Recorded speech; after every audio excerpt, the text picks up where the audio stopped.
Paz do Senhor, irmãos, mais uma vez, estamos aí dando continuidade no seminário. Hoje nós vamos falar sobre hermenêutica, né, a segunda parte da aula de hermenêutica. Né? Nós terminamos a primeira parte falando sobre que a fé, né, é nulo o conhecimento da palavra de Deus sem fé, né, porque a palavra de Deus é destinada a homens de fé. Então, se a gente quer estudar a palavra de Deus somente por estudar, é nulo, não terá efeito. Talvez os milagres não aconteçam na nossa vida. E por isso nós queremos dar continuidade hoje. Nós já falamos a respeito de algumas características que o estudante da palavra de Deus deve ter para ter uma boa interpretação, né, para que as coisas possam acontecer. E agora nós, na segunda aula de hermenêutica, nós vamos estar dando continuidade, tá bom, irmãos? E vamos lá, vamos começar falar de mais uma característica que o estudante deve ter, né? Mais de algumas. A mansidão e calma também é muito importante para poder nós termos, né? Isso é uma característica, né? A palavra de Deus diz que Moisés era um homem manso, era um homem mais manso da terra, um homem calmo, né? E visto que ele direcionava aquele povo lá rebelde, né? Que muitas das vezes murmurava contra ele, e ele, depois que ele foi para o deserto, né? Que ele passou 40 anos lá no deserto aprendendo com Deus, né? Aquele homem violento que matou o egípcio, querendo resolver as coisas por suas próprias justiças, pelas suas próprias mãos, ele já não existia mais. Né? Deus o taxou de homem mais manso da terra que existiu. Né? E uma pessoa, irmão, para ser guiada e ensinada, precisa de calma. Né? O discípulo ele tem que ter calma, ainda mais se ele tiver dificuldade de aprender as coisas. Né? A calma vai ser uma amiga constante dele. Tá? O homem violento nas palavras, nas atitudes e nos gestos, ele não consegue aprender as coisas de Deus. Né? O estudante da Bíblia, sempre apressado, ele não irá longe, nem se aprofundará na interpretação da palavra de Deus, né? Como diz Provérbios, capítulo 1, versículo 25. Você está em casa, então eu vou evitar de falar versículos aqui para a gente poder ganhar tempo. Tá? Então, confira os versículos, você vai ver que a calma ela é bem importante para o aprender da palavra de Deus. Né? A pressa ela é inimiga da perfeição. Né? Não dá para ter pressa para poder estudar sobre Deus. Né? Tem que ter toda calma, toda tranquilidade do mundo, para a gente poder descobrir os mistérios de Deus. Né? Quando uma coisa boa está acontecendo com a gente quer que não acabe, né? A gente quer passar todo o tempo, né? A mesma coisa que quando a gente está no culto, né? Aquele culto bom, a gente está oferecendo um culto a Deus, Deus está recebendo o culto, a gente fica com aquela vontade de permanecer ali, não sair mais, mas a hora nos diz, né, que chegou ao fim, mas a gente queria que não acabasse. Mesma coisa para ler a palavra de Deus. Você não pode começar a ler a palavra de Deus e começar a querer ter sono, ficar cansado, porque olha, tem alguma coisa errada. Se você vai ler a palavra de Deus, se você vai orar e as coisas, você fica desanimado para isso, porque tem alguma coisa errada. Então, reveja os seus conceitos, tá? E tem essa característica. Calma. O exegeta, ele deve ser atento e observador do texto bíblico. Vamos ver alguns exemplos. Vou citar aqui em Hebreus, capítulo 9, versículo 4. Na Almeida, revista e atualizada. Mais 1 Reis, capítulo 6, versículo 20 e 22. Mais Levítico, capítulo 16, versículo 12. Né? A gente vai ver o altar do incenso. Ele pertencia ao lugar santíssimo do templo, mas ficava no lugar santo no referido templo. Tá vendo? O lugar santo ele englobava o lugar santíssimo também. Isso você tendo atenção, né? Senão você pensa que o lugar santíssimo era um lugar além do lugar santo. Sim, o lugar santíssimo ele era no último compartimento do templo, porém ele ficava ali englobado no lugar santo, tá? Era como se fosse um quarto, tá? Especial. Zacarias capítulo 4, versículo 9 e 10, versículos 9 e 10, capítulo 14, versículos 9 e 10. A expressão toda a terra, duas vezes, aparece, né? E cada expressão significa uma coisa diferente, tá? Então você analisa. Há duas personagens diferentes neste capítulo, né? Em Ezequiel capítulo 28, né? Aí se você ler os versículos 21 ou 29, você vai perceber, né? No versículo 2 do capítulo 28 do livro de Ezequiel, o príncipe de Tiro é um príncipe humano. No versículo 12, o rei de Tiro trata-se de Satanás. Então, nós vemos aí, se a gente prestar atenção, né, se a gente tiver calma para fazer essa interpretação, a gente vai ver os dois personagens. Outra referência, Gálatas capítulo 4, versículo 10. O apóstolo Paulo está aqui censurando, não ordenando aos Gálatas. Então preste atenção, quando você analisar aí na sua Bíblia. João capítulo 5, versículo 39. Nós vemos Jesus aqui, ele não está ordenando, mas está mostrando a incoerência dos judeus. Está vendo? Então você analisa aí João capítulo 5, versículo 39, a incoerência dos judeus. Jesus mostrando a eles. Êxodo, no capítulo 16, versículo 1, e Números, capítulo 13, versículo 21, um é um deserto de Sim, e o outro é o deserto de Sim. Tá vendo? Aí tem desertos diferentes aí, a Bíblia tratando. Isaías capítulo 42, versículo 1 e 19. Aqui, nesses versículos, nós temos dois servos do Senhor, que é a nação de Israel na sua rebeldia para com Deus. Então, nós vemos aí, se a gente tiver calma para nós analisarmos esses textos aí, hermeneuticamente, a gente vai ver essas coisas. E a gente não vai fazer confusão. Tá? A unção de Deus na vida da pessoa. Em 1 João capítulo 2, versículo 20 e 27. É o que a salvação nos ensina. A lei da dupla referência bíblica. Tá? Que este é mais um requisito que o intérprete precisa considerar, né? A dupla referência bíblica significa que a Bíblia, quando ela fala alguma coisa, nem sempre ela vai se referir literalmente ou somente àquela coisa que ela está querendo dizer, né? Porque existem as aplicações, existem as profecias que se cumpriram no passado, né? São consideradas apocalípticas, né? Como a gente vê em Ezequiel, Isaías, né? A gente vê lá no próprio Apocalipse, a gente vê profecias que se cumpriram na época, que eram profecias para aquela época, né? Mas ela tem um duplo sentido profético, né? E iria acontecer, caracterizar o fim de todas as coisas, né? Como foi o fim de todas as coisas naquela época, tá? Mas ela teve a dupla referência que também serviria transcendentalmente, né?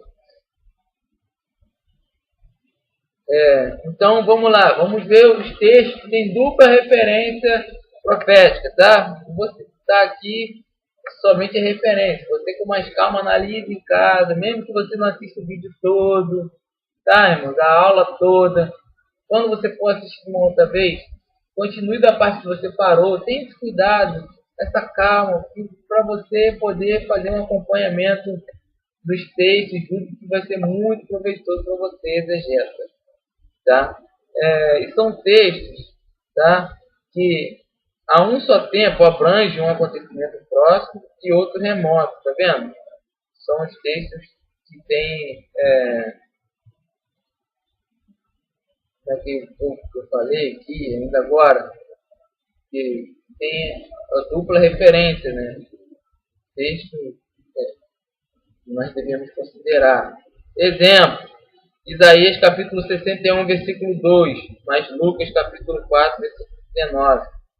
Gênesis capítulo 22, versículo 13, mais João capítulo 1, versículo 29, mais Apocalipse capítulo 13, versículo 8, tá? Então a gente vê que esses textos são relacionados, foram profecias que falaram anteriormente, mas ela aconteceu posteriormente, né? E não só aconteceu posteriormente, ela se realizou, mas também vai se realizar, serve também como entendimento que vai se realizar no futuro. A Bíblia transcende os tempos, tá?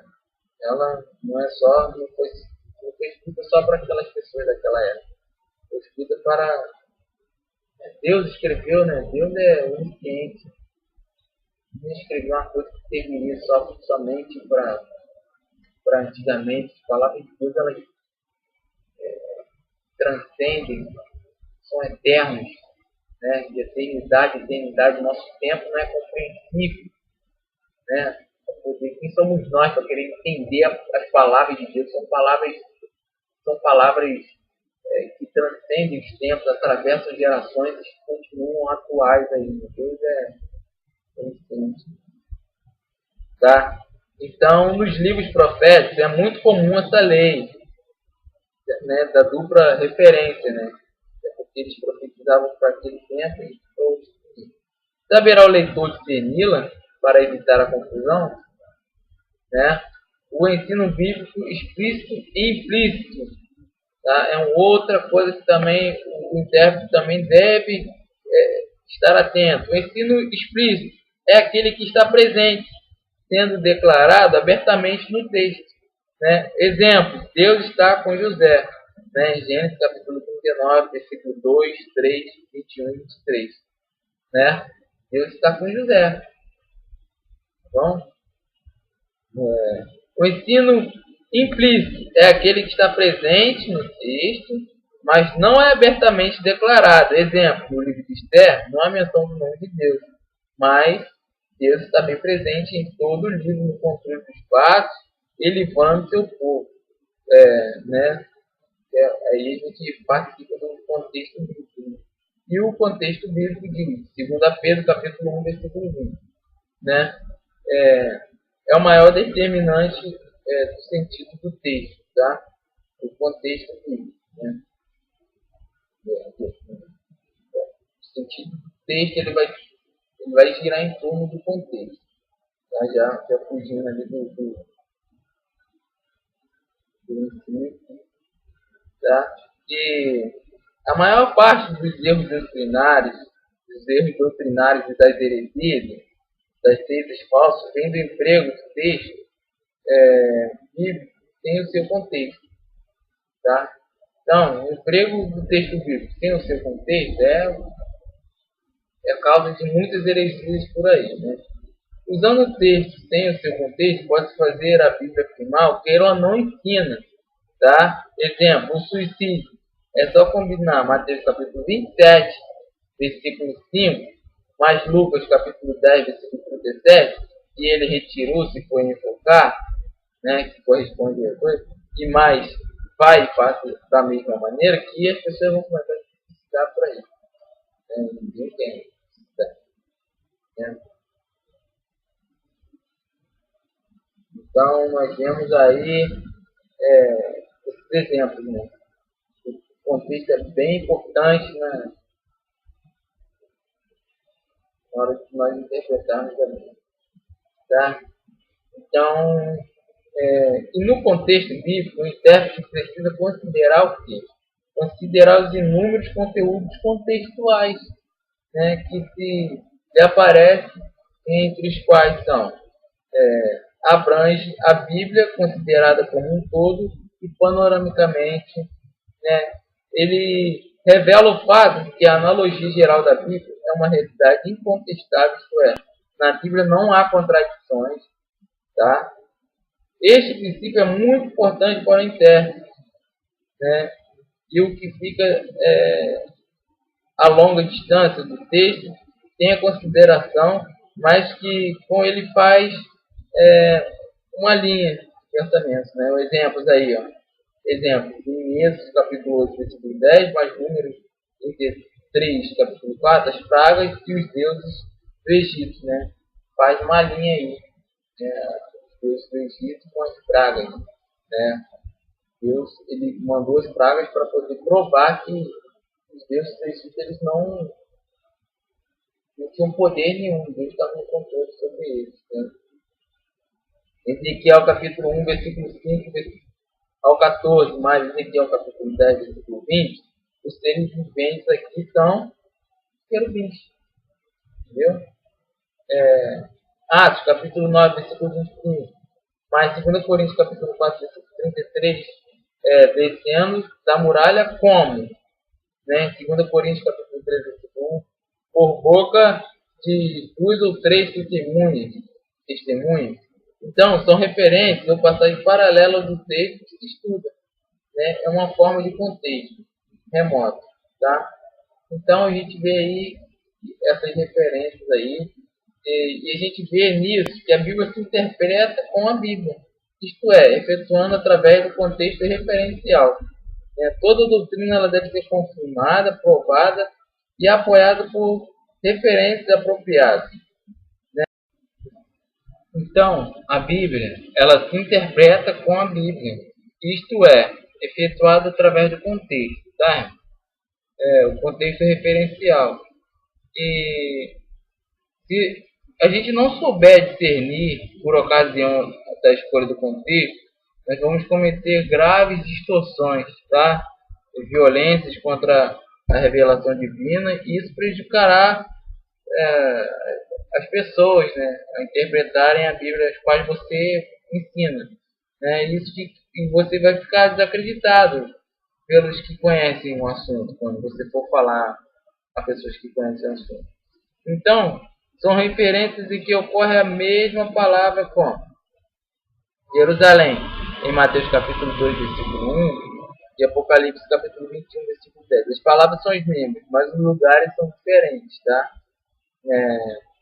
Eutana, em Êxodo capítulo 8, versículo 16, né? O mesmo nome para 3 pessoas diferentes, Eucana, né, no caso, e estão no mesmo versículo, tá? José, em Lucas capítulo 3, versículo 23, 24 e 30, o mesmo nome, José, aplicado a 3 pessoas diferentes, numa mesma passagem, tá?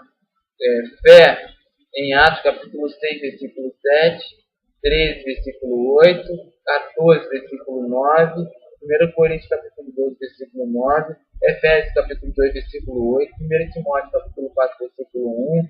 Em todas essas referências aparece o termo fé, mas a expressão da fé é diferente em dada referência. Tá? Você sabe diferenciá-lo? Então vamos ver algumas coisas. Lei em Romanos capítulo 7, aí vamos ver lei civil no versículo 1, né, no capítulo 7, versículo 1, lei mosaica no versículo 12, lei da consciência no versículo 21, no versículo 23 nós vamos ver a lei do princípio dominante na vida da pessoa, tá? Tudo isso em Romanos capítulo 7, tá? A referência verbal é uma só, mas em cada um caso o sentido ela difere do outro, cada caso. Então, tá vendo? Quando a gente analisa as coisas com calma, a gente vai vendo que é diferente, né? Sabedoria. Este termo em Provérbios refere-se a quase sabedoria divina. Em Eclesiastes, a sabedoria é puramente humana. Tá vendo? Então a gente vê aí esse exemplo da sabedoria. Porta. Todas as referências verbais abaixo mencionam porta, mas os sentidos diferem em cada caso. Tá? Em Gênesis, capítulo 22, versículo 10, a porta dos teus inimigos, ou seja, a porta que quer dizer poder. Já em Mateus capítulo 7, versículo 13, a porta estreita, né, que é a porta da salvação. Mateus capítulo 16, versículo 18, porta do inferno, ou seja, poder do mal. Tá, irmão? João capítulo 10, versículo 9, eu sou a porta, né? Quem é a porta? Jesus. Né? Atos capítulo 3, versículo 10, Atos do capítulo 3, capítulo 3, versículo 10. Porta Formosa. A Porta Formosa era uma porta de metal do templo, né? De porta do templo. Atos capítulo 14, versículo 19. Porta da cidade, ou seja, cidade, que cidade? Cidade de Lístra, né? 1 Coríntios capítulo 16, versículo 9. Nós vemos aí uma grande porta que me abriu, ou seja, uma grande oportunidade, irmão. Filipenses capítulo 2, versículo 30, na Almeida Revista Atualizada. Portas da morte, né? Ou seja, poder da morte, o poder da morte operando. Eclesiastes capítulo 12, versículo 4. Portas da rua, né? Quais são as portas da rua? Os lábios. Ver Salmos também, 141, versículo 3, né? É o mundo, portas da rua é o mundo também. Aí a gente viu portas, né? Desculpa. Uma referência de portas aí, Salmos 141, versículo 6, também significa os lábios, são as portas da rua. Agora o mundo, Hebreus capítulo 1, versículo 2, mundo cósmico. João capítulo 3, versículo 16, mundo social. Né? 1 João capítulo 2, versículo 15, capítulo 5, versículos 4 e 9, no sentido espiritual, moral. Tá? Igreja como referência verbal, né? A gente vê aí, ó, a igreja ela aparece como diferente sentido no Novo Testamento. Exemplo, Atos capítulo 19, versículo 32 é um tipo de igreja. No capítulo 7, versículo 38 é outro tipo de igreja. Em 1 Coríntios capítulo 18, capítulo 11, versículo 18, a igreja tem outro tipo. Então a gente vai vendo vários tipos de igreja. Em Atos capítulo 5, versículo 11, a gente vê outro tipo de igreja, assim como em Mateus capítulo 16, versículo 18, e Hebreus capítulo 12, versículos 22 e 23. A gente vê aí vários tipos de reuniões, de assembleias, né, popular, secular, regularmente convocadas. Mas a assembleia regularmente convocada é a igreja ideal, né?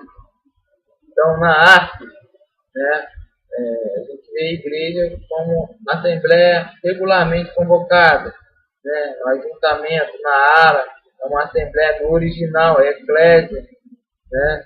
E a congregação, nessa referência, e o povo de Israel no deserto, na ara, assembleia, na arte, congregação, no original, eclésia. Ou seja, a gente vê que até falando do povo de Israel no deserto, está vendo convocação, né? Assembleia, igreja, é o que a gente interpreta hoje, né? Os crentes reunidos para o culto coletivo, a igreja local ou regional, né? A igreja universal como corpo de Cristo, né? Todos os salvos, de todos os tempos, né? Salvação, em Hebreus capítulo 2, versículo 6, é a conversão. Salvação é a conversão, essa referência. Em Romanos capítulo 3, versículo 11, é a vida de Cristo para os seus, vai ser a salvação. Em Filipenses capítulo 2, versículo 12, operai a vossa salvação, que é igual, trabalhai para Jesus e dai bom testemunho, onde a vossa salvação é em funcionamento. E quando a gente conclui, né, para concluir, né, sabe-se que sobre as referências verbais, né, nós podemos também, elas podem também ser reais, dependendo de tratar do mesmo assunto, dependendo se elas tratarem do mesmo assunto, tá? Então, referências em que ocorre a mesma ideia, o mesmo sentido, o mesmo assunto, mesmo que aquelas palavras sejam diferentes, tá, irmão? As concordâncias bíblicas, elas apresentam as referências apropriadas verbais junto com as reais. Então, uma vez que uma concordância é uma simples catalogação de referências bíblicas sobre um determinado assunto, entendeu? Então, é uma catalogação, ou seja, você vai organizar em catálogo as referências sobre determinado assunto para facilitar, né? É o que acontece nas livros de estudo, as concordâncias bíblicas. Tá? Então, você sabe distinguir referências verbais das reais numa concordância bíblica? Exemplos de referências reais. Tanto em Efésios capítulo 2, versículo 1. Nova criatura em 2 Coríntios capítulo 5, versículo 17. Fiel em 2 Coríntios capítulo 5, versículo 15. Filho de Deus em João capítulo 1, versículo 14. Crente, em João capítulo 20, versículo 27. Discípulo, em Atos capítulo 9, versículo 1. Nascido de Deus, em 1 João capítulo 3, versículo 9. Justo, em Ezequiel capítulo 18, versículo 26. Irmão. Remido, em Isaías capítulo 62, versículo 12. Está vendo? Todas são palavras diferentes. Tá? Mas o assunto é o mesmo, pois todas as referências são reais. Isto é, ela trata de um só assunto. Quem? Salvo. A volta de Jesus à Terra. Ou seja, são referências diferentes, mas que tratam da mesma coisa. Algumas referências reais sobre o assunto.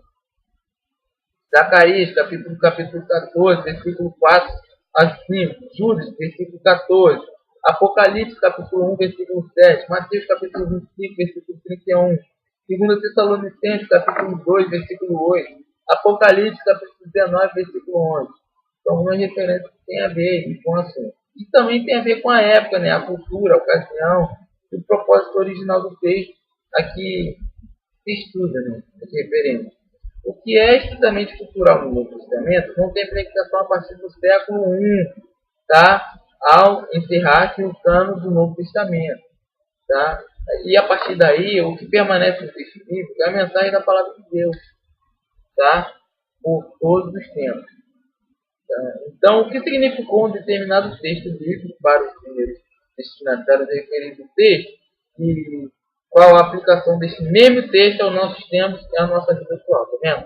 Ou seja, a gente tem sempre que utilizar as aplicações para o nosso dia atual, nossos dias atuais.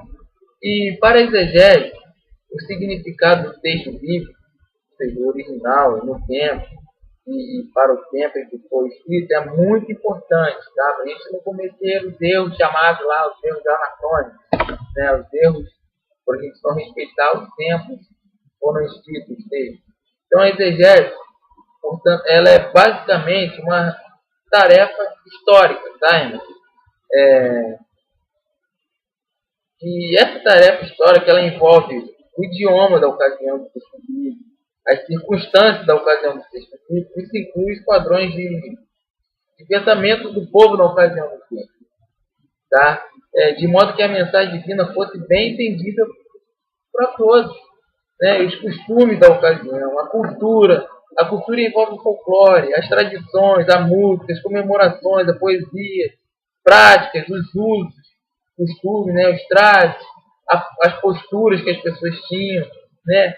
Aqui, quando a gente fala de mesa, biblicamente, a gente não está falando de mesa e cadeira, a gente está falando de mesa, sentar no chão. Né. A gente não está falando de cultura ocidental, ele está falando de cultura do Oriente Médio, do povo de Deus. Eles tinham o assentar na mesa deles, não era assentar na mesa de cadeira como a gente vê hoje nas nossas casas aqui no nosso continente. Né? Assentar, entendeu? Um pano como se fosse um piquenique ali, mas dentro de casa, entendeu?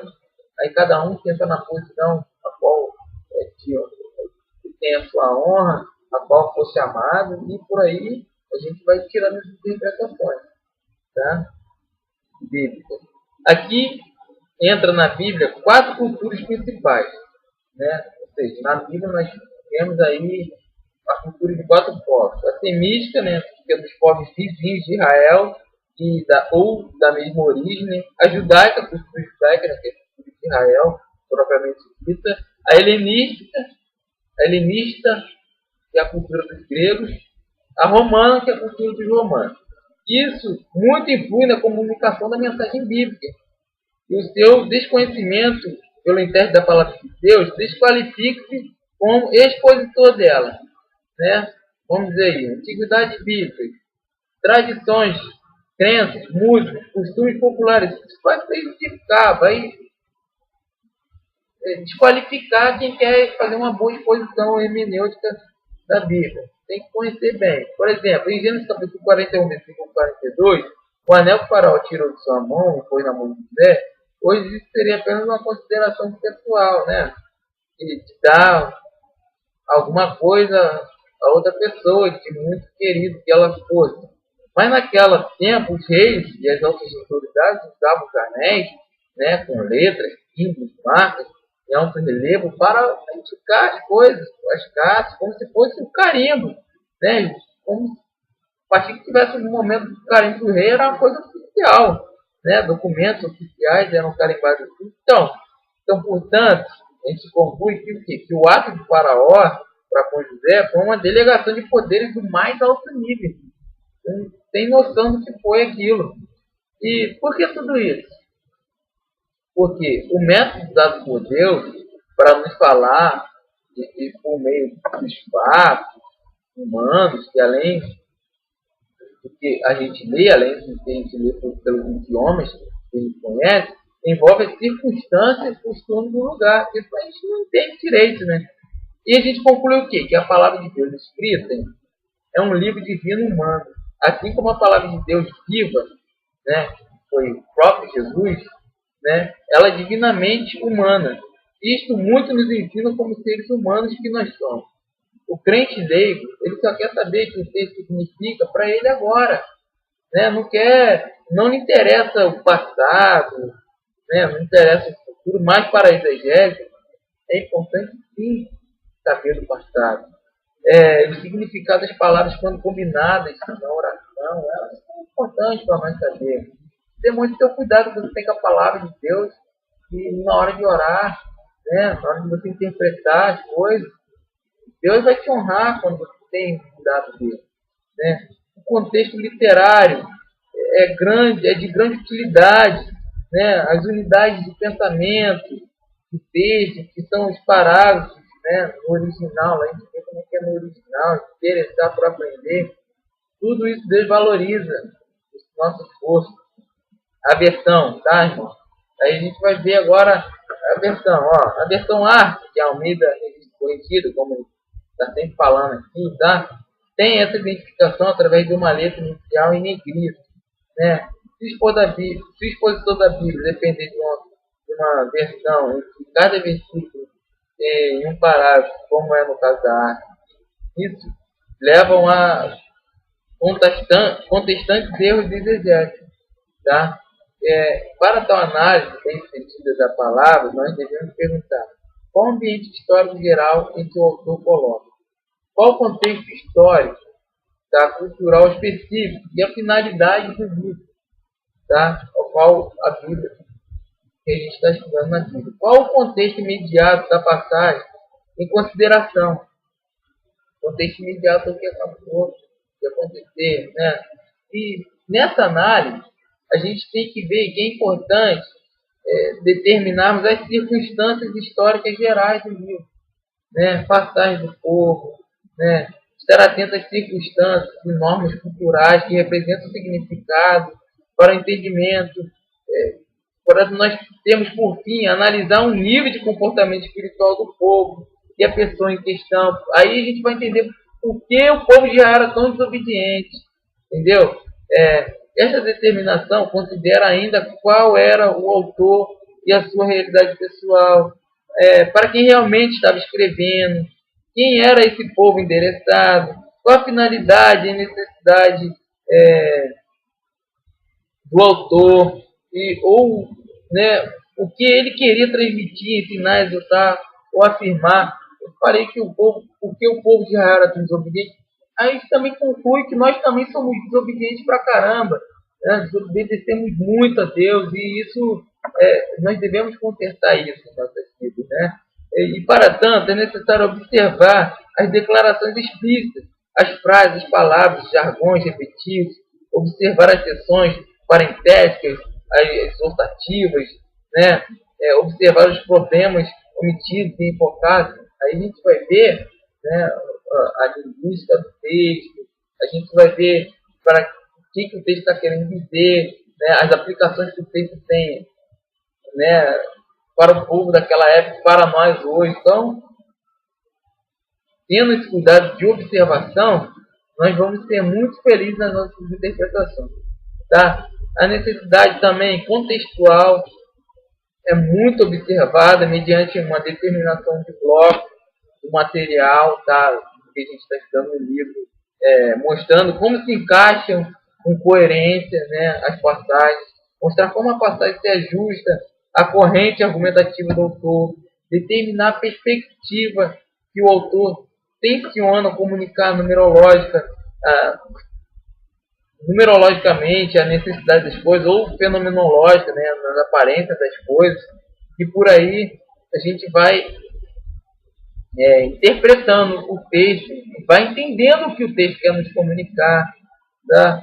Também nós devemos estudar o significado das palavras tomadas isoladamente, né, que é a lexicologia. Ah, não entendi uma palavra. Você pega lá no léxico, lá no dicionário de língua portuguesa, latina, grega, hebraica, né, que tem a tradução para o português, né, caso você não entenda hebraico, nem grego, né, nem latim, tem sempre esses léxicos aí, mas hoje está bem fácil de conseguir, né, o advento da internet, você faz qualquer tipo de dicionário aí com tradução de hebreu, português, latim, português, espanhol, português, inglês, português, por aí vai, tá?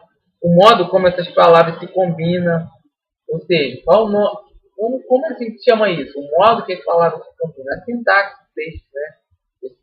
Realmente tem coerência, está escrito, e para assim determinar a maneira mais precisa do significado que o autor pretendia dar, né? Seja este literal, simbólico, ou considerando outro tipo, né? Sempre no sentido intencional do significado léxico. Sua necessidade reside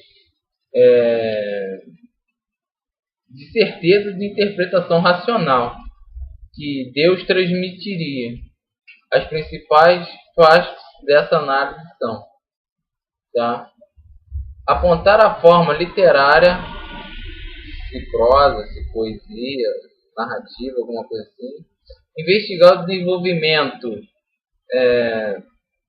do tema e do autor, mostrando como a passagem é encaixada no texto. Apontar as divisões naturais do texto, declarações, concepções, doutrinas. Ver a Bíblia, tá? Em cores. A Bíblia em cores, ela auxilia muito essas divisões naturais do texto, tá bom, irmão?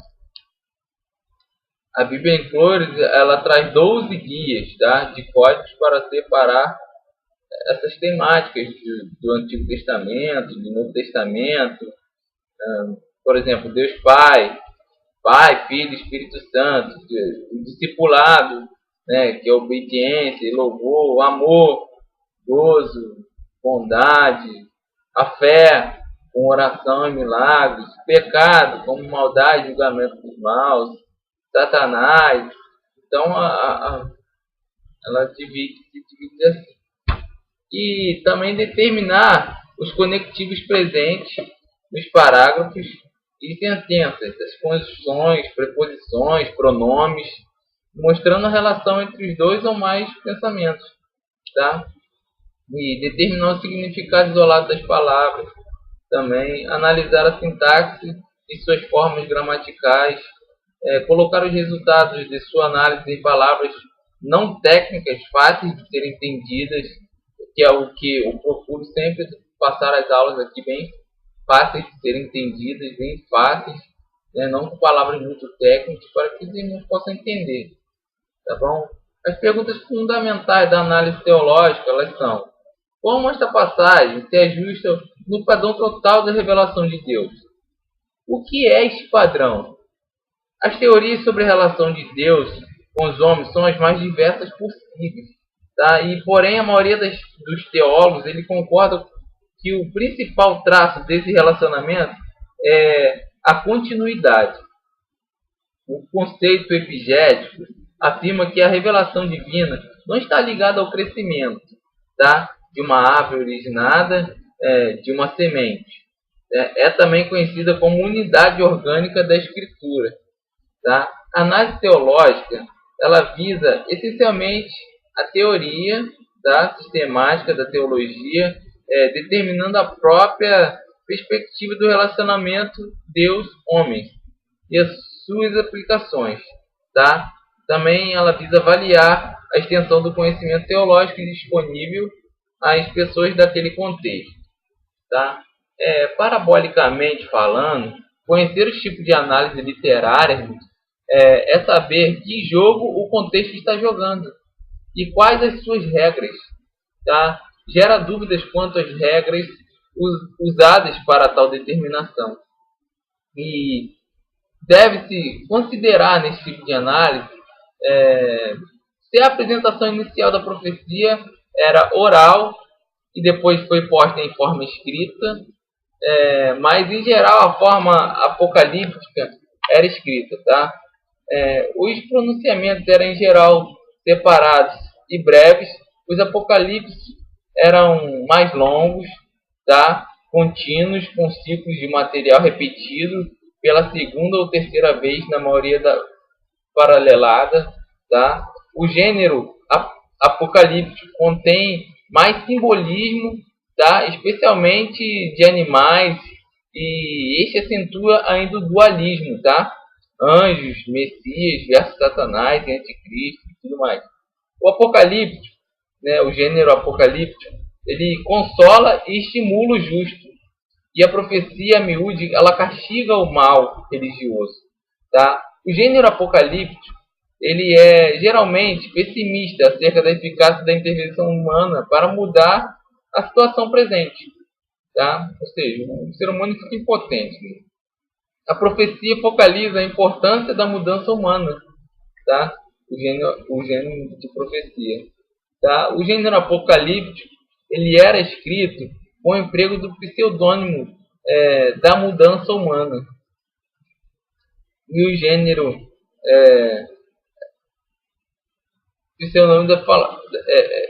pseudônimo e a profecia era falada ou escrita em nome do seu autor. Ou seja, o Apocalipse era pseudônimo, né? Nem sempre quem falava que estava escrevendo era a pessoa, e a profecia não, né?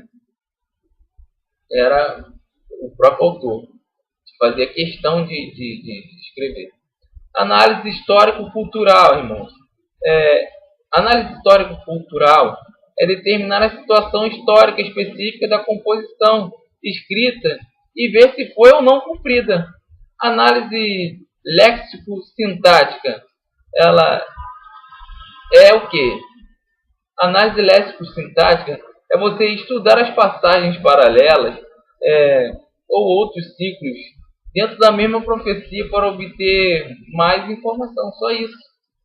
Análise teológica é o quê? Análise teológica é estudar passagens paralelas e outros ciclos dentro da mesma profecia para obter mais informação.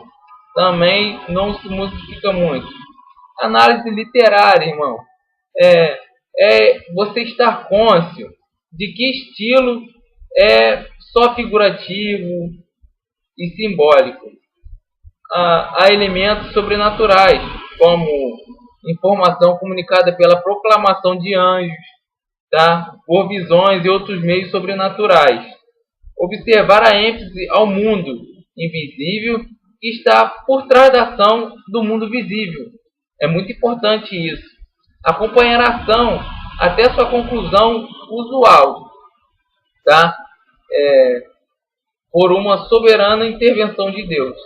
Tá? Investigar se a passagem é parte de uma predição progressiva e se é possível, se é passível de cumprimento evolutivo, tá? Ou se inclui contração profética, né? Uma contração da profecia aí. Se houver, você tem que saber analisar o texto para que você possa diferenciar, né? Se a profecia se cumpriu, se ainda não se cumpriu, se vai se cumprir, para quais épocas. Comparar a sua análise com a de outros, modificar, corrigir e ampliar sua interpretação conforme apropriado que você estiver estudando. Esse tipo de narrativo, existem vários tipos narrativos, né? Então nós vamos falar de alguns tipos narrativos aqui. E vamos começar pelo mito. O mito é o conto que se passa com deuses, ou cujos personagens são os deuses. Tem tonalidade solene e são originários de círculos politeístas, tá? houve grande influência da mitologia babilônica sobre o povo de Israel, como nós vemos em Salmos 103, do 6 ao 9, 17, né? 8 ao 16 também. Nós vemos também aí do 8 ao 16, Salmo 17, né? 8 ao 16, 88, 11, Jó, capítulo 26, versículo 12, nós vemos aí. E nos livros históricos a influência é mais velada, né? Saga, irmãos, outro tipo narrativo de texto, tá? É a saga. O que é a saga? A saga são contos que se ligam a lugares, pessoas, costumes, modos de vida, dos quais se quer explicar o valor, o caráter sagrado de qualquer fenômeno, tá? Que se chama a atenção. É uma etiologia quando procura a causa de um fenômeno. Por exemplo, para se aplicar a origem de uma vegetação pobre e espinhosa da região sul-ocidental do Mar Morto. Criou-se a lenda de Sodoma e Gomorra, tá? E a chuva de enxofre. Tá? A saga é etimologia quando é para explicar um nome. Ela se chama heróica quando quer exaltar homens do passado e folclórica quando tem por finalidade engrandecer, tá, a cultura de um povo com feito heróico. A legenda é outro tipo narrativo. A legenda, ela distingue-se da saga porque ela se refere a pessoas ou objetos sagrados e querem demonstrar a santidade por meio de um fato. Tá? Podemos apontar como legendas na Bíblia Números capítulo 16, versículo 1 e versículo 17, né? Lendo do 1 ao 17. Daniel capítulo 1, versículo 2, lendo todo ele. Gênesis capítulo 28, versículo 10. Número capítulo 21. Gênesis capítulo 17. Tá? Então, aí isso constitui legenda. Conto. O conto, geralmente quem conta um conto aumenta um conto. Mas na Bíblia, quem conta um conto tem uma verdade instrutiva. Tá? A fábula é a narrativa que faz os seres inanimados ou os animais falarem, como em Juízes capítulo 9, versículo 7, e lá em Gênesis, né? Também, no advento do jardim. Né? E a alegoria é um outro tipo de narrativa, tá, irmãos? A alegoria, ela é uma história comparativa em que cada elemento tem falsos mestres, idolatria, salvação, bênçãos, libertação, família, genealogias, matrimônio, testemunho, como ensino e conselho, mandamentos, ofertas e lei, história, criação, guerra e, por fim, profecias, como promessas e alianças, com significado particular quando se trata de animação de objetos, tá? Em Isaías capítulo 5, versículo 1 ao 7. E temos aí a mais esperada de todas, né? A parábola, que é uma história comparativa no sentido global, né? Como em 2 Samuel, capítulo 12, versículo 1 ao 4. Né? E as alegorias, elas diferem das metáforas quanto ao contexto a que se referem, que são impessoais, né? Ou não singulares, como temos em Salmos capítulo 80, né? Versículo 8 ao 16. São símile ou metáfora ampliada, né? Essa passagem. Então os irmãos leiam, se não sabe que eu não leio, para poder adiantar a aula, né? Para que seja mais curta e para te estimular também a estudar. Qualquer dúvida você traga para a aula e nos pergunte. Para interpretá-las, é necessário análise histórico-cultural, léxico-sintática e teológica, determinando as múltiplas mensagens de comparação que o autor tinha em mente. A alegorização de Paulo talvez seja uma das mais complexas em Gálatas capítulo 4. Então os irmãos acompanhem e leiam. Também, dê um pause aí na aula e leiam. Também expressa como epístola destinada à comunidade menos literária e mais pessoal, para manter ou criar laços. É uma forma mais artística da epístola, né, e da carta, mais projetada, e tem data, endereço, saudação, contexto, exortação e instrução. Tem a conclusão e tem o nome. Então é bem formado. É a forma literária mais difícil, irmão, tá, de interpretar, pois decorre das palavras que as constituem terem o significado diferente daquele pretendido, tá, pelo autor ao usar esse tipo de recurso linguístico. E só se pode realmente saber se uma expressão é idiomática, tá, se aparece em outro lugar de forma diferente. Essas palavras formam uma unidade e devem ser interpretadas. Tá?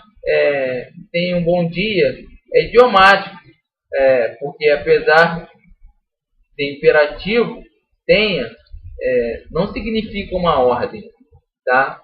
Ver em Malaquias capítulo 1, versículo 2, o contraste de amor e ódio. Deuteronômio capítulo 21, versículo 15, todo versículo 15. Tá? A Bíblia, ela contém enorme quantidade de linguagem hiperbólica, sobretudo nos provérbios e nas poesias, irmãos, e profecias. Seu uso é a forma literária perfeitamente aceitável quando compartilhada pelo autor e pelo leitor. A hipérbole, ela pode ser dividida em coisas que são ditas de forma exagerada, irmãos, tá? Mas literalmente possíveis, e coisas que de tão exageradas são literalmente impossíveis, tá? Verem em Mateus capítulo 23, 24, 7, 3, Lamentações capítulo 2, versículo 11, 1 Reis capítulo 1, versículo 40, para quando o significado é literalmente impossível.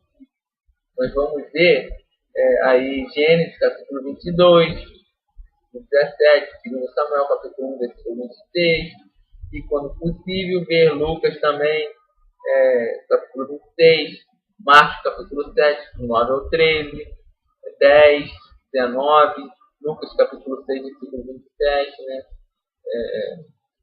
E quando as declarações contradizem as ações do autor, tá? Em outras partes, você vai ver aí na sua Bíblia em Mateus capítulo 3, versículo 2, tá? Capítulo 5, versículo 33 a 37, capítulo 10, versículo 34. Quando a declaração contradiz os ensinos do Antigo Testamento, você vai ver em Mateus capítulo 7, versículo 17, Marcos capítulo 12, versículo 29. Quando a declaração, aparentemente, ela contradiz os ensinos do Novo Testamento, tem que tomar cuidado, hein? Vem em Romanos capítulo 1, versículo 9, 2 Coríntios capítulo 1, versículo 23, Colossenses capítulo 1, versículo 20, Filemão capítulo 8, Atos capítulo 2, versículo 30, Hebreus capítulo 6, versículo 16 e capítulo 7, versículo 20 todo. Quando a declaração ela é interpretada por outro autor bíblico de forma não literal, você também vai ver aí Lucas capítulo 14, versículo 16, você vai ver capítulo 26, Lucas capítulo 14, versículo 26, Mateus capítulo 10, versículo 37, Marcos capítulo 10, versículo 11, 1 Crônica capítulo 10, capítulo 7, versículo 10, todas essas referências. Quando a declaração aparece, ela não atingiu o objetivo desejado. Você vai ver aí Provérbios capítulo 6, versículo 9, capítulo 10, versículo 3, nas poesias. Você vai ver em Juízes capítulo 5 e 4, em Êxodo capítulo 15, versículos 1 ao 20. Você vai ver expressão idiomática em Deuteronômio 21, versículo 15. Quando a declaração usa linguagem universal, você vai ver aí em Lucas capítulo 3, versículo 3 ao 5, Romanos capítulo 3, versículo 10 ao 23, 2 Crônicas capítulo 5, versículo versículo 10, Jeremias, capítulo 6, versículo 13, e Marcos, capítulo 9, versículo 23. Irmãos, talvez você vá, não vai achar algumas dessas referências, porque talvez esteja errada aqui, mas eu revisei todas antes de imprimir a apostila, tá? E depois que eu imprimi, eu conferi algumas coisas, realmente, algumas não batem, mas é por causa do erro da impressão, tá? Então, procure referências próximas que vocês vão achar aí corretamente, tá? A parábola vem do grego parábolo, que é lançar ou colocar ao lado de algo, e coloca do lado de alguma coisa, para se comparar, tá? E dentre suas muitas finalidades dentro da escritura, temos que revelar as verdades essenciais, né? Como em Mateus capítulo 13, versículo 10 ao 12. Para interpretar as parábolas, deve-se considerar os léxicos, as concordâncias, as gramáticas, os comentários exegéticos no campo da análise teológica, tá, irmãos? Não é de qualquer maneira que se interpreta uma parábola, tá? Deve-se considerar os comentários exegéticos no campo da análise teológica, deve-se considerar a evidência disponível, tá, no reino do céu e de Deus, as questões do reino que veio, o que virá, tá? O que virá, o reino que veio, o terreno que virá, o celestial, tá? E a terceira é a teoria do reino adiado, né? Como nós vemos aí em Isaías capítulo 5, versículos 1 ao 7, né? São expressões concisas, tá? E breves, tal como um slogan que tende a revelar regras práticas, tá? De conduta, de criação, no livro de Provérbios, tá? O quanto é o centro moral da lei, tá? Os provérbios eles possuem conteúdo, contudo, uma forma muito condensada, tá? Mas como um único ponto de comparação ou princípio da verdade se comunicar, tá? E forçar os outros sentidos supera a intenção do autor, tá? Como a gente vê em Provérbios capítulo 31, versículo 14, né? E são dois os artifícios literários, tá, mais comuns. Vós sois a luz do mundo, raça de víboras, fermento dos fariseus. A símile é sempre precedida do sufixo semelhante. O reino dos céus é, tá? Aí você vai ver aí a tipologia bíblica, tá? Para este tipo de interpretação, deve-se fazer análise histórico-cultural e determinar o significado do tempo, no tempo e na cultura do tipo e do antítipo, tá? O autor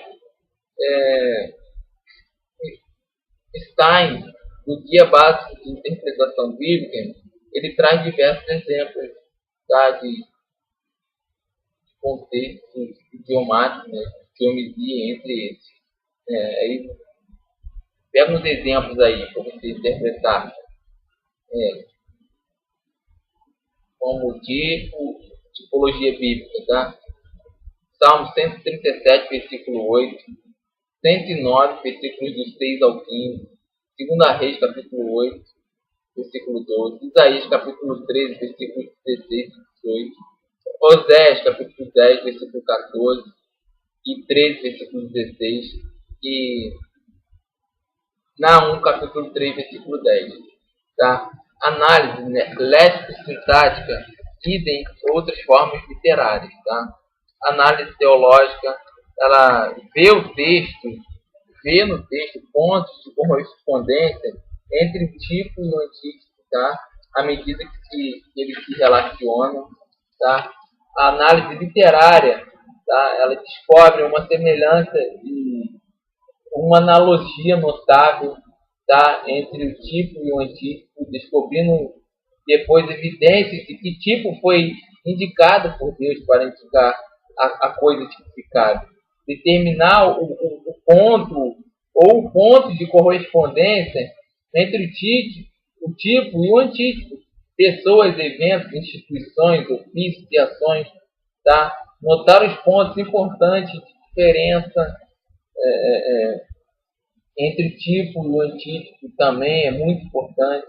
Comparar a sua análise com a de outros, modificar, corrigir para ampliar essa interpretação conforme nós já dissemos, tá? Representando principalmente no Pentateuco, que por sua vez é baseado nas leis do Egito, tá? E de repetições do Código de Hammurabi, né? Como todos nós bem já sabemos. Essas leis elas podem ser casuísticas, apodídicas, universais ou rituais, tá bom? Nós vamos encontrar aí na lei de Moisés esse tipo de lei, tá? Então, dentro da tradição judaica e cristã, esse gênero ele possui uma importância única, tá? Muitos se deparam primeiramente com a Bíblia por meio de suas histórias.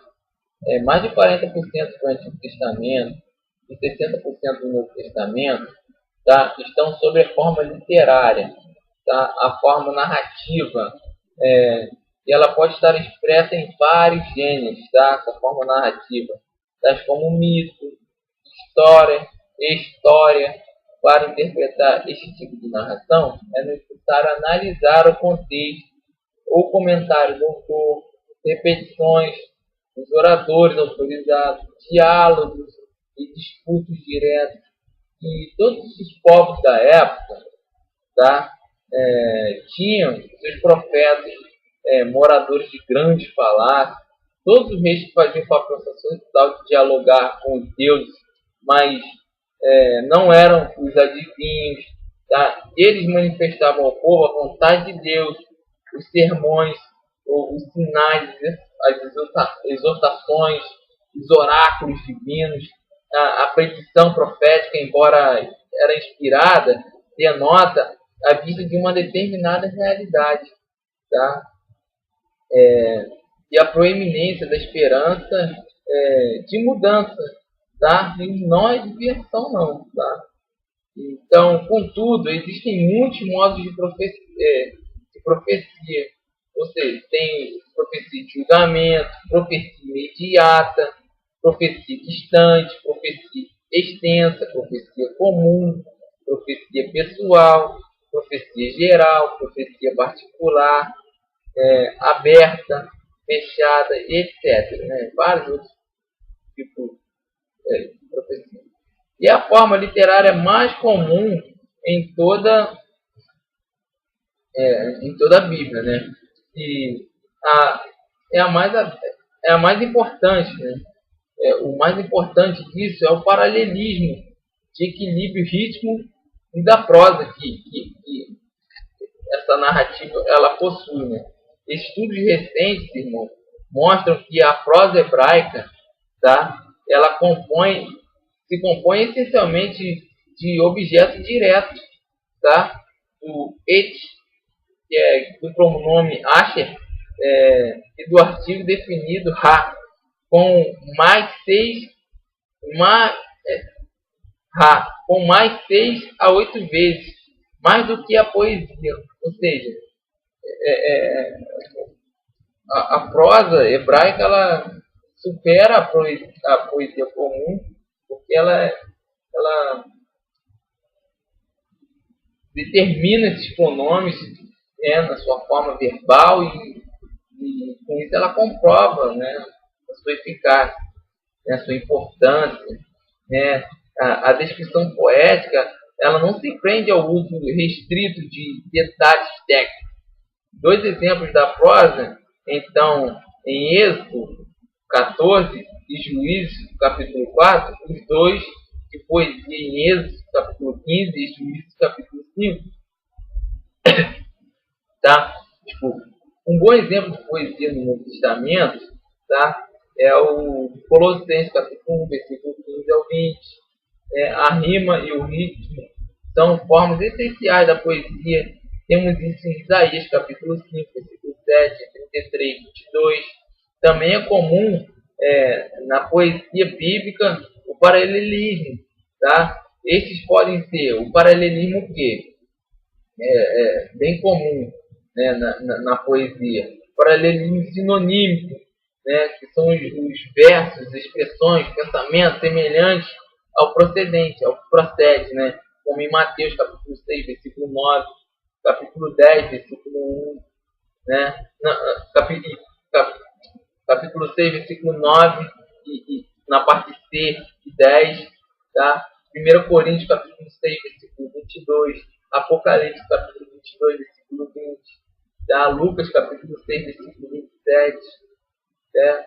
As formas mais comuns a que se usa apenas dois versos, como em Isaías, capítulo 54, versículo 1, na parte A e B, tá?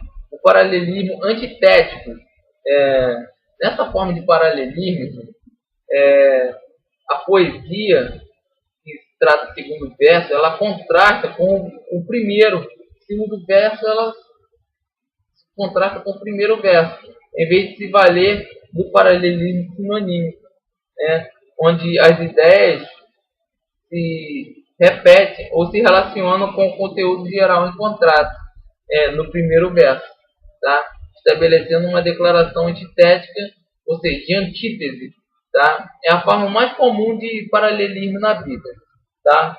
E nos ensinamentos de Jesus temos mais de 130 exemplos, tá? Só nos ensinamentos de Jesus. Em Provérbios, capítulo inteiros, né, como capítulo 10 ao 15, o filho sábio alega a seu pai, mas o louco é a tristeza de sua mãe. Olha a antítese aí, tá vendo? Paralelismo antitético. Paralelismo progressivo, irmãos. Aqui, o segundo verso, ele reproduz o pensamento do primeiro, tá vendo? Mas ao invés de repeti-lo ou relacioná-lo com o anterior, ele adiciona um novo pensamento, tá? Sendo que o segundo eleva o primeiro mais alto, quase a um clímax. Ó, quem vos recebe a mim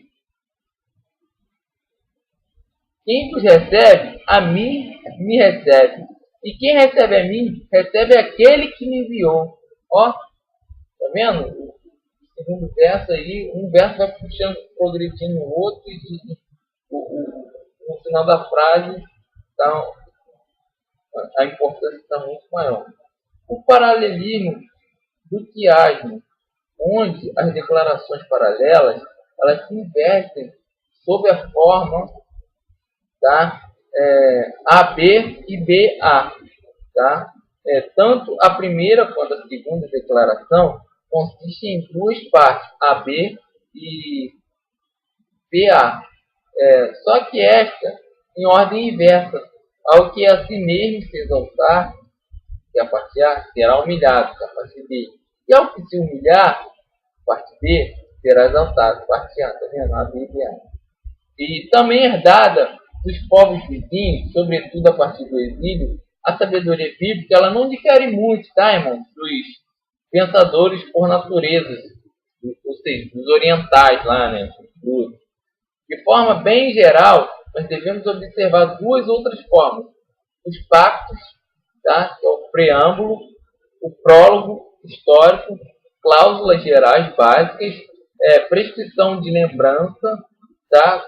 Prescrição de lembrança contínua, relação de testemunhas, bênção e maldição, tá? Juramento, e nós podemos encontrar isso tudo em Gênesis capítulo 12, versículo 1 em diante, até o 17, do versículo 1 em diante também, Êxodo capítulo 19 ao 24, você também vê isso muito, as leis e mandamentos presentes no Antigo Testamento como um todo, e por fim os salmos, que podem ser, entre outros, de lamento, louvor e agradecimento. A gente também vê isso aí muito no salmo, né? Lamento, louvor e agradecimento, né? Nós vemos aí a tradição já vista,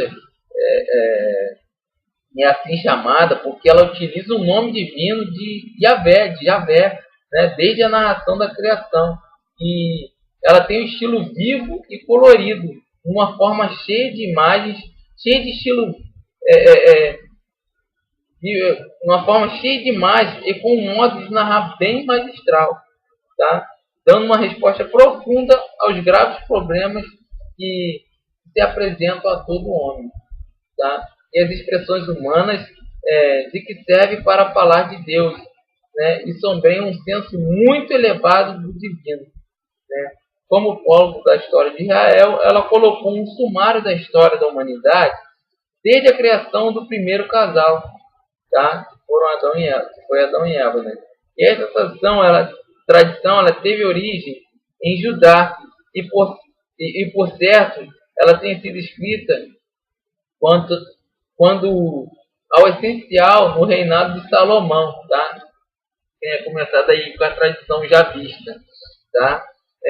No conjunto dos textos que são atribuídos, né?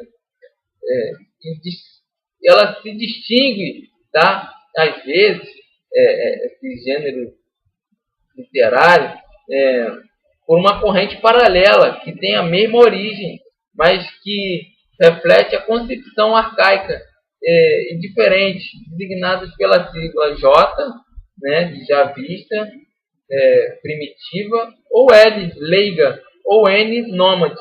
A distinção, ela parece ter fundamento, tá? Por quê? Mas é difícil de se definir porque se trata de uma corrente independente ou de elementos que o javista integrou, respeitando a sua individualidade, tá? A tradição eloísta, irmãos, que também emprega o termo Elohim para determinar Deus. E ela distingue-se da tradição javista por um estilo mais sóbrio e uniforme, tá? Uma moral mais exigente, um cuidado de respeitar a distância que separa o homem de Deus. Os relatos das origens, elas faltam nesta tradição, que só começa com Abraão e é por certo mais recente que já vista relacionada às tribos do norte, tá? Há quem considere ambas sendo uma só, tá? Mas contudo, nas particularidades dos estilos da doutrina, a diferença dos ambientes de origem da comunidade dos paralelos e também algumas divergências com a tradição já vista desde a história de Abraão, tá? Até os relatos da morte de Moisés, ela favorecem a teoria de uma tradição, de uma redação independente, tá bom? Os grupos do sul e do norte eles partilhavam a mesma tradição que colocava em ordem as recordações do povo sobre sua história, tá? A sucessão dos três patriarcas, Abraão, Isaac e Jacó, a saída do Egito, unida à teofania do Sinai, a conclusão da aliança no Sinai, ligada à instalação, do povo na Transjordânia, né? A última etapa antes da conquista da terra prometida. Essa tradição comum se formulou oralmente e talvez já por escrito na época dos juízes, isto é, quando Israel começou a existir como povo, tá? Essas tradições contêm muito pouco texto legislativo, tá? O mais considerável é o Código da Aliança, pois esses códigos se encontram na tradição sacerdotal. A interpretação da Escritura por estes era ao pé da letra, devido à noção de inspiração que eles tinham, tá? Que os sacerdotes tinham. E nasce com o princípio luterano, sola escritura, né? Escritura sola, né? Que significa traduzir a escritura sozinha, sem a tradição, sem autoridade ou outra prova qualquer, senão a própria Bíblia.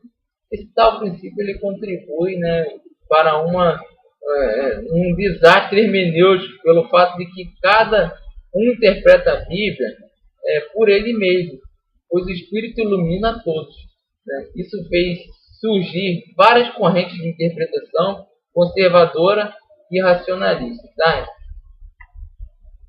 Por aqui é só. Bem, até a próxima aula. Inicialmente, usava-se mais a tradição e menos a Bíblia. E foi o padre Lagrange quem iniciou a restauração da exegese católica. Tá? O primeiro passo para a nova exegese é a encíclica Divina Plante Spiritus, onde se prova a teoria dos gêneros literários, e em 64, Paulo VI aprova o método de forma esquística, onde o método moderno de prática é exegética. Tá? Em geral, todo método aborda a crítica, tá, textual, considerando-se os manuscritos originais desapareceram ou nunca foram encontrados. Como se sabe, o texto atual corresponde ao original e até que ponto é fiel, né? Deve-se tensionar por quanto tempo esses manuscritos eles foram recopiados, adquiridos, erros, escritas, e é o que se chama de Citizen Leben, ou seja, deduz-se a situação de vida de cada manuscrito que serviu depois para a composição do texto original. Tá? O significado que o autor tinha em mente ao escrever determinado texto, como torná-lo útil ao ensino. E quais as implicações desse significado para nós, em época e cultura diferentes? Como aplicar os mandamentos normativos da Escritura? Basicamente, para a dedução de princípios, seguem-se os seguintes métodos. Tá? Essa dedução ela focaliza o quê? Os princípios implícitos no relato, tá? Aplicáveis através dos tempos e das culturas. Os detalhes eles podem variar, tá? Mas os princípios eles permanecem os mesmos. Mesmo que Satanás nos tente, não será pela árvore frutífera ao derivar o significado de uma narrativa como base de deduzir os princípios. O significado deve sempre se desenvolver a partir de uma cuidadosa análise, tá? Histórica e léxica. Também, o significado deve ser aquele que o autor tinha em mente, tá? Vamos lá. De uma perspectiva teológica, o significado e os princípios derivados do relato, eles devem estar em consonância com os demais ensinos da Escritura. Um princípio dedutivo extraído de uma narrativa que contradiz o ensino da outra passagem bíblica não é válido, tá? Tais princípios eles podem ser normativos e não normativos. Satanás às vezes emprega o método acima de tentar os crentes hoje, mas seria inválido dizer que ele sempre usa desses métodos. Os textos eles têm somente o significado, mas eles podem sempre usar, mas eles podem ter muitas aplicações, tá? A dedução de princípios é um método de aplicar o significado que o autor tinha em mente, mas as aplicações desse significado elas podem se referir a situações que o autor, num tempo e cultura diferentes, nunca imaginou, tá? E, por exemplo, o autor de Gênesis tensionava dar-nos um relato da primeira tentação e não uma análise psicológica, tá? Para que nossa aplicação do texto seja válida, é preciso que o quê? Que esteja fundamentada na intenção, tá? Do autor e seja de todo coerente com ela, tá? Se a intenção do autor numa passagem narrativa era descender um evento de tentação, é válido analisar tal passagem dedutivamente, a fim de entender, podia ela aplicar-se à nossa vida? Não seria válido generalizar a partir desse mesmo texto princípios, irmãos, acerca do modo de como a tentação sempre ocorre, tá? Visto que o autor não tensionava que o texto servisse de base para a doutrina normativa, tá? Então não é sempre daquela forma que Satanás vai tentar a gente, de várias formas. tá? Como a gente está lendo aqui. Na transmissão transcultural de mandamentos bíblicos, nós devemos considerar o discernimento, tão precisamente quanto possível, o princípio de que está por trás do mandamento. Discernir mediante exame do motivo dado para o princípio, se é este transcultural ou cultural. Se um princípio é transcultural, determinar se a mesma aplicação comportamental expressa ou não o princípio tão adequada é precisamente quanto ao princípio bíblico. Tá? E se a expressão comportamental de um princípio deve ser mudada, proponha um equivalente cultural que expresse o princípio de origem divina por trás do mandamento. Então, se o estudo da natureza do princípio bíblico e o mandamento que o acompanha permanece em dúvida, aplique o preceito bíblico de humanidade. Tá? E por mais boa vontade que se tenha, nem sempre é fácil, irmão, interpretar a Bíblia. Há um velho ditado que diz: de boas intenções o inferno está cheio. Tá? De uma certa forma, há um fundo de verdade nisso. Tá? Existem pessoas que acreditam verdadeiramente que interpretam corretamente as Escrituras. Tá? Como o fundador dos israelitas, né? Dos meninos de Deus, que é uma seita pornográfica. E por aí vai. Tá?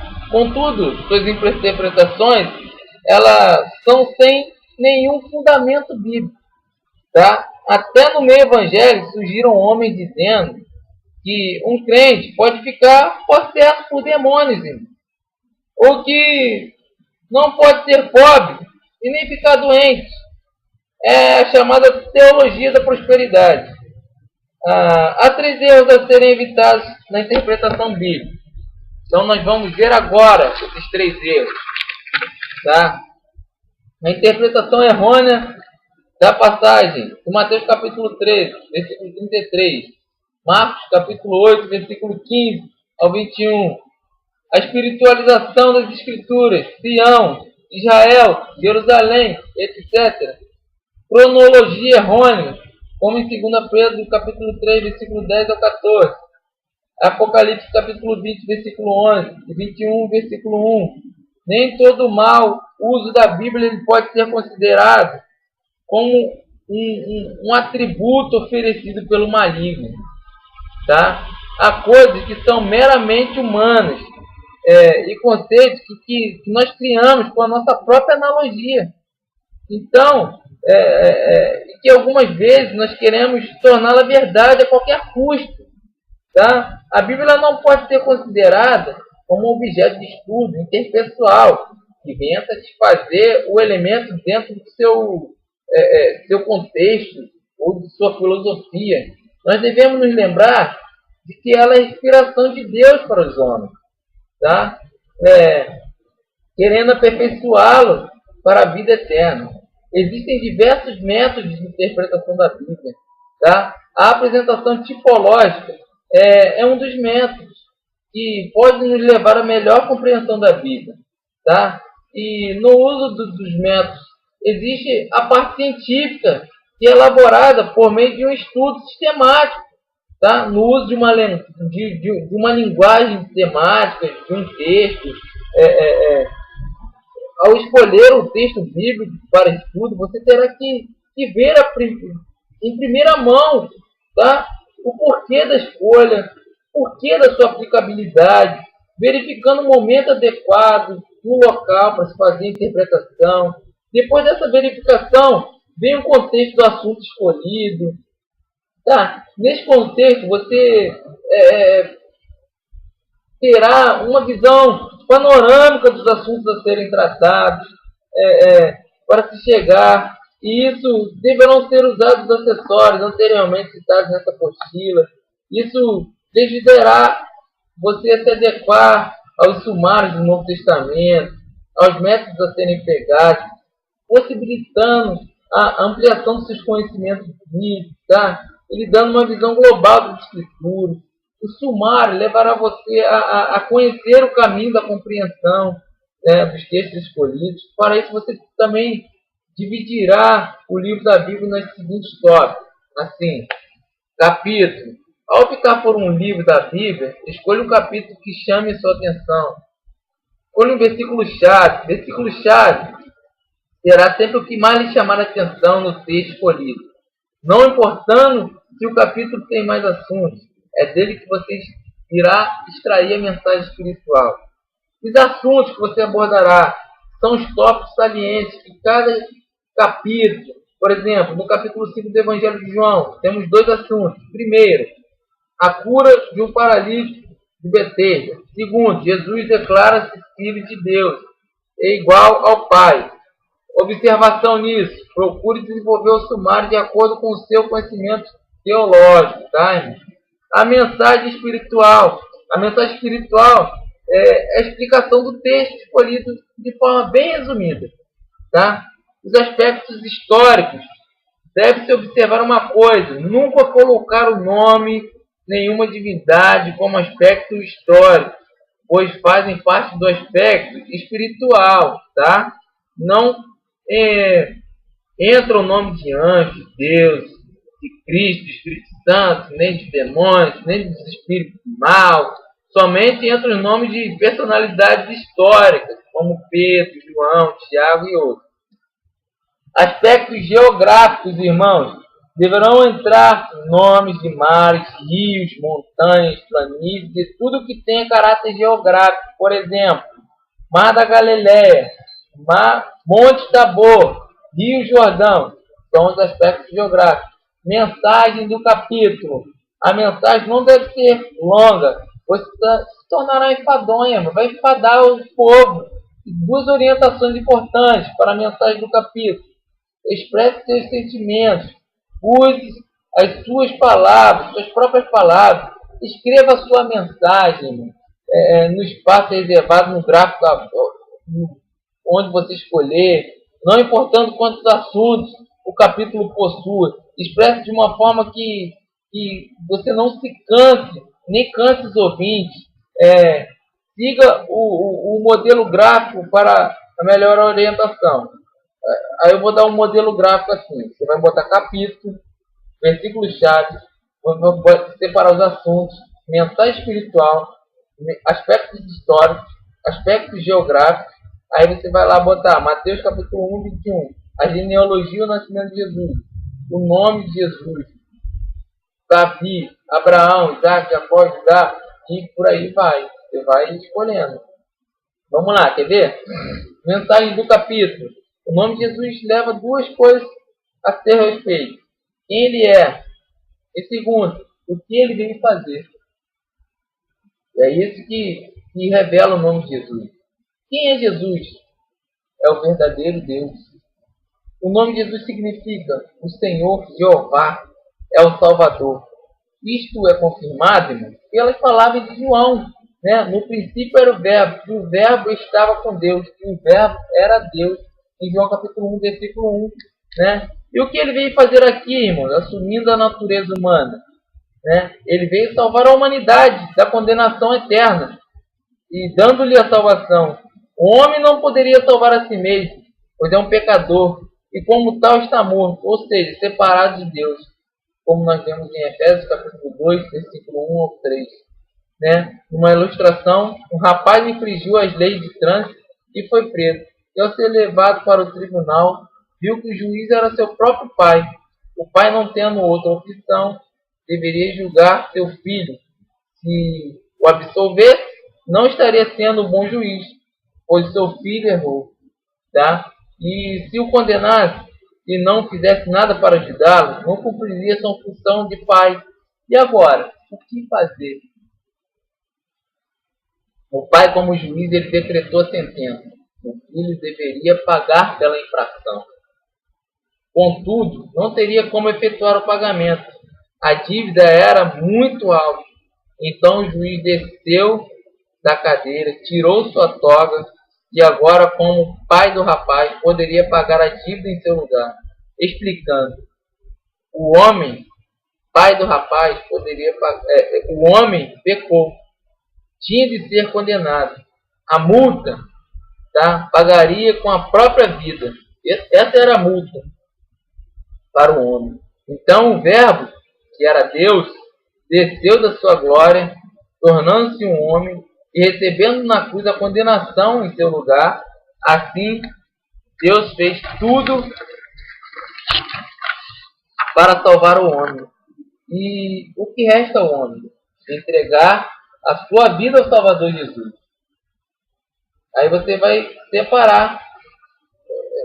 Aí, como você bem entender, né, depois de fazer essa ilustração, trazer essa mensagem, a sua mensagem, né? Aí você pode ver aí em Marcos capítulo 10, versículo 21 também, Jesus atravessa o Jordão, a questão do divórcio, abençoa as crianças, o jovem rico, o perigo da riqueza, Jesus prediz a sua morte e ressurreição, o pedido de Tiago e de João, a cura do céu de Jericó, boas obras não levam ninguém para o céu, tá? Não é porque você é bonzinho que você vai para o céu. Fariseus, Moisés, Pedro, Tiago, João, Zebedeu, Bartimeu, Judéia, Jordão, Jerusalém, Jericó. Tem uma infinidade de mensagens aí que você pode tirar num só livro da Bíblia, como em Marcos, nós acabamos de falar aqui. Mensagem do capítulo. O jovem rico, um exemplo, ele correu atrás até Jesus, pois sabia que ele era a pessoa certa para socorrer ele, para recorrer, para quem ele deveria recorrer. E ele repetia: Jesus, tanto é assim que seja eu diante de Jesus. E ele repetia: Jesus, Jesus, e contudo, ele achava que para agradar Jesus, ele sendo rico, só seria preciso uma vida de boas obras. Ele reconheceu que guardava os mandamentos, porém Jesus disse que isso não era o mais importante. Era preciso segui-lo, era preciso seguir Jesus. O jovem rico não estava disposto a abrir mão da sua riqueza. Ele provou que o apego aos bens materiais era mais importante para ele do que uma vida abnegada com Jesus. E assim, de nada adiantou agradar os mandamentos se não havia uma relação pessoal com Jesus. Que lição nós tiramos disso? Não é a guarda das normas, condutas, termos bons costumes que nos levará a Deus. O homem não pode comprar, irmãos, o amor e o perdão de Deus. Nem o amor nem o perdão de Deus, nem o amor e o perdão de uma mãe, de um pai, de um amigo, de quem quer que seja, através de suas obras e do seu trabalho, mesmo que seja para a igreja. O homem obtém a salvação por entregar sua vida a Jesus. E é uma relação pessoal com o Salvador que nos dá a garantia de sermos seus filhos, lavados e remidos pelo seu sangue, que foi vertido na cruz do Calvário. Aí nós temos vários modelos aí em Lucas, a parte de Lucas, nós temos o prefácio de Lucas, Zacarias e Isabel, predição sobre João Batista, predito no nascimento de Jesus, quando Maria visitou Isabel, o cântico de Maria, o nascimento de João Batista, o cântico de Zacarias, né? Que a vontade de Deus e não a nossa se cumpre em nossa vida. Teófilo, Zacarias, Isabel, Herodes são os nomes aí dos principais, né? Abias, Arão, Maria, José, Davi, João e Judéia, Nazaré, o nome dos lugares, né? Judá. Nós vemos aí em Lucas também um livro importante aí que nós temos uma infinidade de assuntos que nós podemos falar. Para dizer a vontade de Deus, irmãos, não enfrentarmos situações difíceis parece ser muito fácil. Contudo, quando as circunstâncias não nos são favoráveis, quando de algum modo ou de outro somos perseguidos, então fazer a vontade de Deus ou aceitá-la parece que se torna uma aprovação tremenda, né? E a nossa tentação é sempre dizer: Senhor, faça a minha vontade, tire a perseguição de mim. E, ora, se a vontade do Senhor é que a aprovação permaneça para nos polir, nos provar e nos aperfeiçoar. Portanto, não é o que queremos, mas é o que Deus quer que deva prevalecer em nossas vidas. Maria foi um exemplo de alguém que, apesar das circunstâncias desfavoráveis, não fugiu dos problemas, mas corajosamente disse: aqui está a serva do Senhor, que se cumpre em mim conforme a tua palavra. Né? A lição de vida que nós aprendemos com Maria, né, mediante essas circunstâncias de vida desfavoráveis dela, né? Que ela é um exemplo para nós, né? Aceitar ela a vontade do risco naquele momento, né? Seria um risco para a vida dela, aceitar a vontade de Deus, né? Para ela aceitar, né, a vontade de Deus naquele momento seria um risco, mas ela, afinal de contas, se alguém soubesse que ela estava grávida, ela seria apedrejada, pois achariam que foi adúltera, né? Ela poderia perder o noivo, né, que quis se separar dela, e só não se separou porque o Senhor não permitiu, irmão. Né? Se uma jovem em uma igreja dissesse hoje que estava grávida e que isso ocorreu por meio do Espírito Santo, você daria crédito a tal jovem? Né? A situação de Maria naquela ocasião era essa, mas ela não desistiu, ela não se intimidou antes, porém, ela se entregou a sua vida a Deus, permitindo que, por mais difícil que fosse aquela ocasião, a vontade de Deus e não a dela prevalecer. Assim devemos agir diariamente. Tá? Maria, ela não deve ser idolatrada como fazem os católicos, nossos irmãos católicos, mas a sua vida deve ser um exemplo para todos nós. Tá? Tá bom, irmão? Falamos aí sobre Maria. Outra mensagem espiritual, irmãos. Nós vimos aí a mensagem. Deixa eu ver aqui que tipo de mensagem que a gente falou agora com Maria. Mensagem do capítulo. Nós vamos ver mensagem espiritual. Há muitas religiões e seitas ao redor do globo. Cada uma se diz o caminho que conduz à vida eterna. Outras dizem que fora delas não há salvação, fazendo com que a salvação do homem dependa de estar num grupo específico. Né? O que torna o cristianismo diferente das outras religiões é o seguinte, irmãos. Estas pregam que a salvação está nelas, numa organização. Assim, a salvação do indivíduo viria pela obediência às normas estipuladas pelo movimento. É o que se chama de escravidão organizacional. Tá? Contudo, o cristianismo ele não significa a guarda de normas e práticas religiosas a fim de conduzir o homem ao céu, não. Tá? A salvação ela depende de um relacionamento pessoal com Deus. Tá? O homem pecador encontra-se com Jesus e é isso que o torna a sua vida diferente. Tá? Nenhuma religião, por melhor que seja, jamais conduzirá o homem à salvação. Não importa o grau de santidade, de conduta ou algo similar que aconteça nessas religiões. Sem Jesus, sem salvação, irmão. Ele é o caminho, a verdade e a vida. Ninguém irá ao Pai por méritos pessoais, não. Mas somente por meio de Jesus, o único mediador entre Deus e os homens, conforme está escrito nas Sagradas Escrituras em 1 Timóteo capítulo 2, versículo 5. Tá? Outra mensagem espiritual para você, irmão. A fim de levar o seu povo a evangelizar, Deus ele vai abrindo portas pelo caminho.